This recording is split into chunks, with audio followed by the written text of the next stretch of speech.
Hi, you're on with Cristiano from Slash Italia. Awesome. Hello. Okay. Hi, Frank. How are you? Italia fan page. You can find on Facebook and on Twitter. I'm here. Yeah, go ahead. Yeah, I know. Yeah.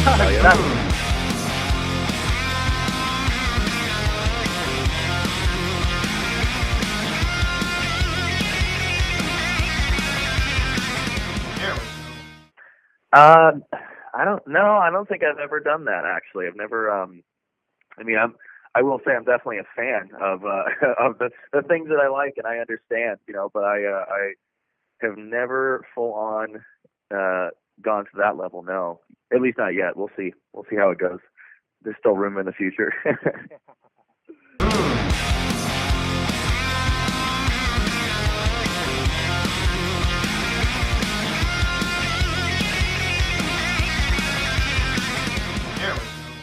Yeah, I always started, well, as a guitarist, I kind of just, in the very beginning, I wanted to really, I mean, I was always a fan of music. That's the way to start it. I was just a massive music person, my whole life as a kid. And then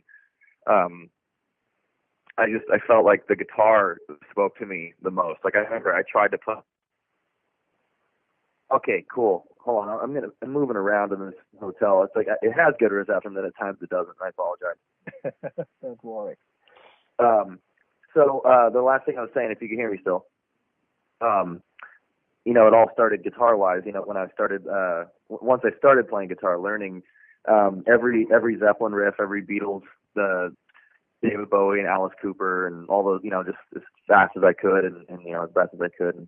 And then I ended up actually playing classical guitar for years. Like throughout high school, classical guitar was my life. I competed, if you could believe it. That was my thing. And then living in Vegas, I think I just had my first band, and we played all over. It was a rock band, and then as time went on, the fast version here is I was supposed to play for Cirque show. Are you familiar with Cirque du Soleil? Mm-hmm. Yeah, I was supposed to play for that Elvis Cirque show, and then I ended up getting asked to go on tour with this pop band. But then finally, the Slash band, if you could believe it, was a pretty quick progression, I guess. But as far as aspirations and what I'd love to do, because this happened. The Slash band experience came along, and of course I am more than grateful for it. But of course, there's I write on the side a lot, and eventually a release of some sort under my own name. Okay, cool. So I was saying that being in this band, it was like a godsend. It's fantastic, and I love it. Wouldn't trade it for the world. But of course, at some point, I write all the time at home, and at some point I would love to release my own music, which it's a guarantee. There's no doubt I will. But of course, in between the Slash world. But as an artist, I'd love to. You have to express yourself personally, even though I do love expressing myself with the Conspirators.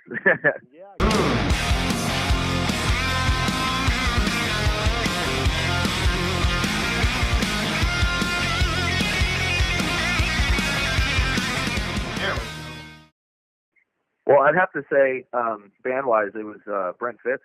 Mm-hmm. He's the reason that I even got called into an audition with this band. He's the reason. I guess back then I was we were just friends. We would get coffee, and we would get food every now and then in Vegas. We both live in Las Vegas. So back in 2000, I think, I don't know, maybe like the end of 2010, something like that, I met him. And so we would just hang every now and then, talk about music. And I had known him from playing with other bands that I loved. And once we became friends and acquaintances, it was just, we'd hang all the time. And then, long story short, I keep extending that he gave me a call when I was on tour with another band in 2012. Yeah. And he said, we're looking for a guitar player. Yeah. If you can come down and audition, we'll see how it goes.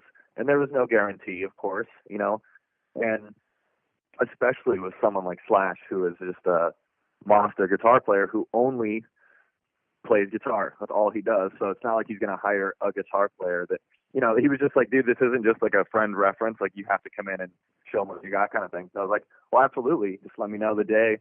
So it was on Super Bowl Sunday. I flew to LA and auditioned. And then, you know, friendship-wise, it's amazing because it progressed very quickly with all members of the band, you know. I just think everybody's on the same page, and everybody just understands each other's humor and ideals. Everybody's just good friends, man. It's awesome. But to answer your question, Brent Fitz was the very first.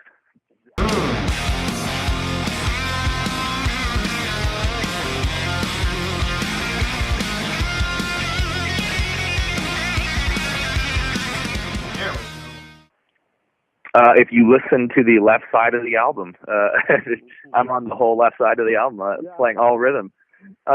It's cool because, you know, we'd always just gone over songs as a band, just kind of messing around at sound check. But then, you know, Slash's his entire approach is, you know, come up with a riff, play it at sound check, and then, you know, he likes to get in a room usually with Brent and Todd, so he could kind of hammer out some ideas with drum and bass. And Myles, he'll like send him ideas, you know.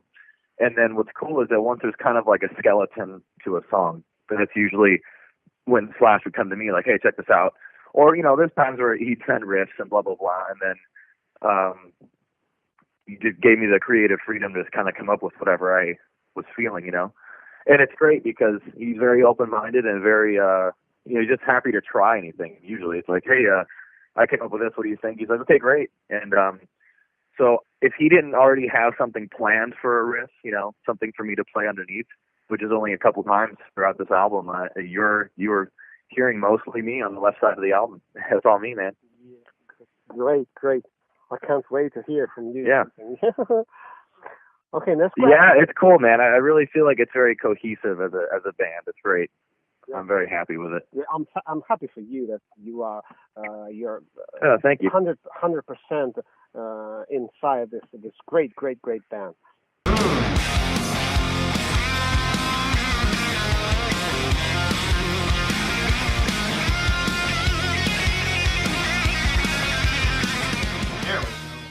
Well, you know, I'll say that I definitely played it my own way, but with what the Conspirators kind of rock sound, I don't know, however, how can I explain it?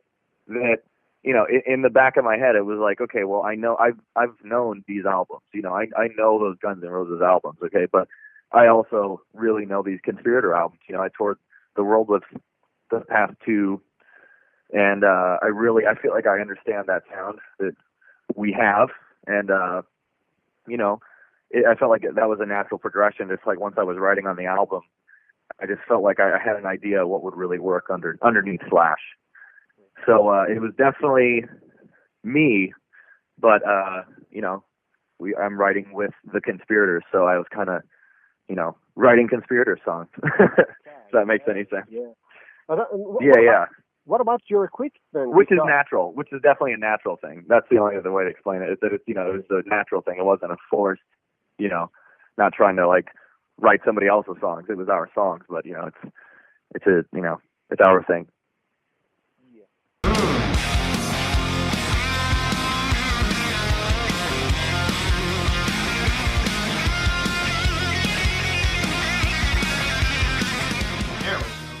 Just one like I will say both. I will say that I'm making it I'm making absolutely sure that I am kind of laying down like a bed for Slash's sound to lay on. You know, it's like his two guitars on stage can often kind of battle each other in a way, and not especially, you know, Slash has just that killer like full Les Paul humbucker sound. And, you know, the first couple of years I was playing a lot of Les Pauls. I have a bunch of them. And I thought maybe that was kind of the approach. That should have been the approach, but it's actually not, because, I mean, of course that's fine, but what really sounds good against Slash is like a Telecaster or a P90 sort of guitar, Les Paul Juniors, Les Paul Specials, single coil guitars. So against Slash, it sounds really like it just cuts through, and we sound, really whole. It makes sense. You're actually, I can't tell you how many times we play gigs and people will come up, like, man, I hear you loud and clear when you play this guitar, and you all sound fantastic, blah, blah, blah. And if I'm just playing a Les Paul with him, it's like, it sounded good, but, whatever. It's hilarious. I play guitar as well. I've kind of recently moved. Yeah. Oh, yeah? Brent Fitz, the drummer, has the craziest ears in the world. He can hear every little detail, and he's pleased, so that says a lot. But it's cool, man. I've been really experimenting with a lot of different guitars. Like, I'll play on this album. I made it a point to write down every guitar that I played on every song, just for fun.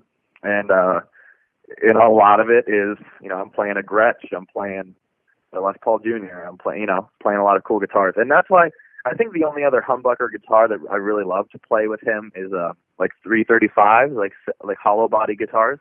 Yes. That really that adds another element too, as far as humbuckers. But yeah, I think it really works.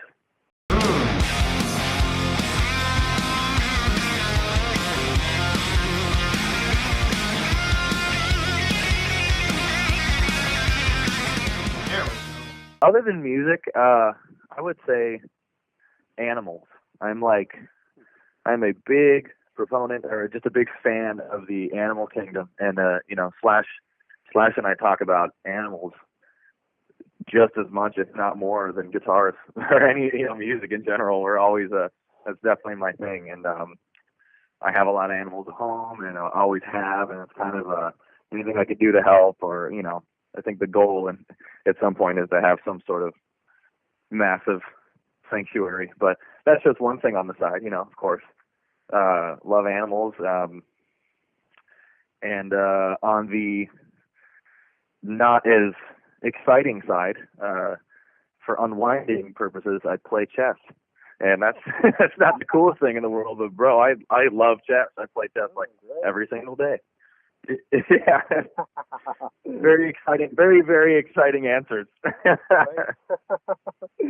Oh, okay. Well, I have a couple of little more short questions. Well, is this the right? Actually, you know what? Here, I can tell you this too. I'll tell you one last thing. Besides those, is that the city of Las Vegas, where I'm from, where I was born, I am a massive fan, and anything I could do to help the city, I love it there so much. Okay. I mean, as time goes on, if I could ever open a business of some sort, whether it's a coffee shop or something for the community, it's like I'm all about it, because it's I'd say it's my favorite place in the world. Of course, I love traveling and all the amazing places we get to go, especially Italy. But Vegas is a very special place in the world, and to me specifically. So if there's anything I could ever do for the city, long term, I'm definitely gonna try to figure that out in my life. But that's a more heartfelt answer for you. Good.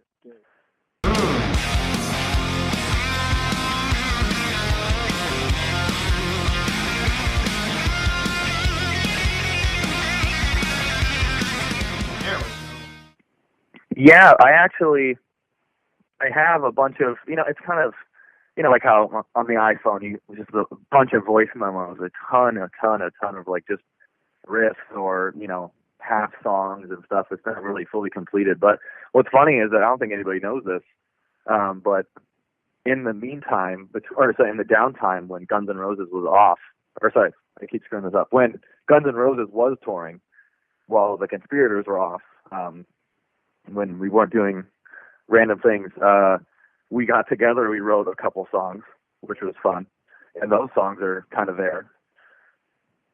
But that doesn't mean that down the road a Conspirators release, who knows? I mean, they're there, 2 songs, who knows? Yeah, okay. But yeah, Great. But personally, at some point, I definitely, I will release something. It's like you just kind of, throw a band together, whether it's just me and a drummer or me or whatever, just on stage for performing some stuff. But like as time goes on, I would love to have an actual unit performing my stuff. It'd be great.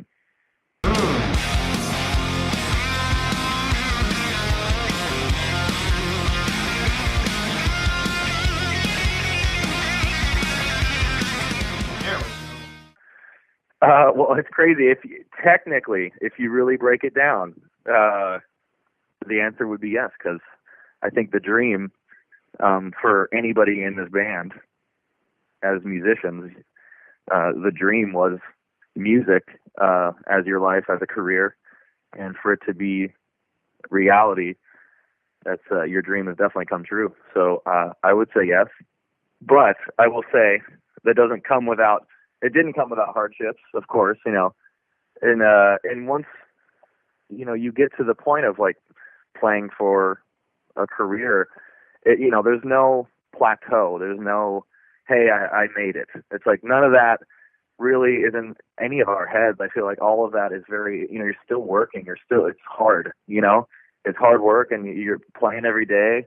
You got to keep up, and it's, I wouldn't trade it for the world. Of course, it's what I wanted, but I will say yes, but it comes with hard work, Yeah, great. Good.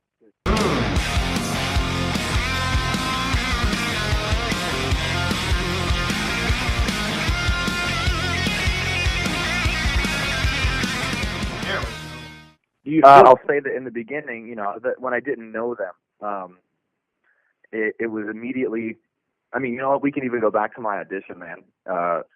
And it's cool because I'll never forget how fun or how comfortable I immediately felt. Because, on the plane ride to the audition, I was flying in from Canada, and I was like, well, how's this going to go? And the unknown is out there, and you're just like, how you're envisioning, you're picturing how the audition, how the people are going to be, what the room's going to be like. I think about all these little things, and this still happens today in other settings, and right when I walked in that room, I brought my guitars, 2 guitars, just plug in, and then Slash walks in, he's like, hey man, and it was literally the moment we started playing, I was like, man, these guys are just cool, and they're just good people, and that's just all it felt like. And so I just felt immediately comfortable. And it's interesting because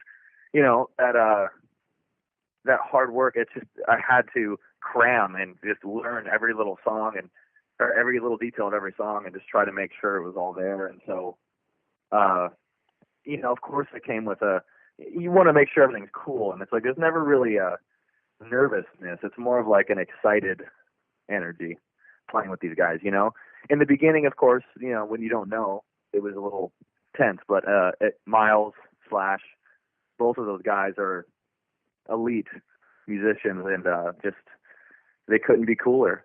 So they've never made me feel other than welcome with my playing, I guess. So that's to answer that. But like on that side is like playing with luckily, I got to say, I don't think I've ever played with anybody that has made me feel like extra nervous or anything, or like too, uncomfortable. I think because I had the opportunity to jam with Alex Lifeson from Rush one time, and he was always a hero as a kid. When I was growing up, I always listened to him, and to meet him and play with him, he was the most easygoing guy in the world. And same with Alice Cooper, and a lot of the dudes I've jammed with, they ended up being the nicest guys. So, I have yet to run into someone who is, making it hard for everybody.